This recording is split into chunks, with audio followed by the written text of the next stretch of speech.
మర్నాడు ఉదయం అనుకున్నట్లే పందెం మొదలైంది. తాను గెలుస్తానన్న గర్వంతో కుందేలు ఎలుకను ముందుగా పోనిచ్చింది. ఎలుక కనుమరుగు కాగానే కుందేలు పరిగెత్తటం మొదలుపెట్టింది. దారిలో ఎక్కడా కుందేలుకు ఎలుక కనపడలేదు. ఆశ్చర్యం! ఎలుక ముందే గమ్యం చేరి కుందేలుకు స్వాగతం పడికి, మళ్ళీ పందెం పెట్టుకుందామా అన్నది ఎలుక. కుందేలు సరేనని ధీమాగా ఎలుకను ముందు వెళ్లనిచ్చింది.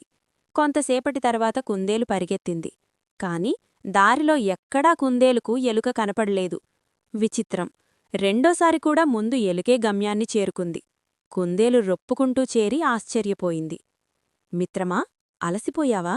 మళ్ళీ పోటీకి వస్తావా అని ఎలుక అడిగింది. వీడు మాయగాడిలా ఉన్నాడు అని మనసులో అనుకుని రోషంతో అంగీకరించింది కుందేలు. ఎన్నిసార్లు పోటీపడినా కుందేలుకు ఓటమి తప్పలేదు. 10 సార్లు పోటీపడింది. ప్రతిసారీ ఎలుకే గెలిచింది.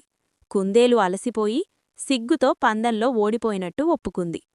ఆ రోజు సాయంత్రం 2 ఎలుకలు జొన్నకంకులు తింటూ కుందేలుకు కనిపించినవి. రెండూ ఒకే పోలికలో ఉన్నాయి. అందులో ఒక ఎలుక గర్వం పతనానికి మూలం అన్నది. రెండవ ఎలుక అవును, కుందేలుకు చెవులు చిన్నవి, కళ్ళు పెద్దవిగా ఉంటే బాగుండేది. పందెం నేను మొదలుపెడితే నువ్వు ముగించావని, నువ్వు మొదలుపెడితే నేను ముగించానని తెలుసుకోగలిగేది అని ఆ 2 ఎలుకలు అనుకుంటూ కుందేలును వీకిరించినవి.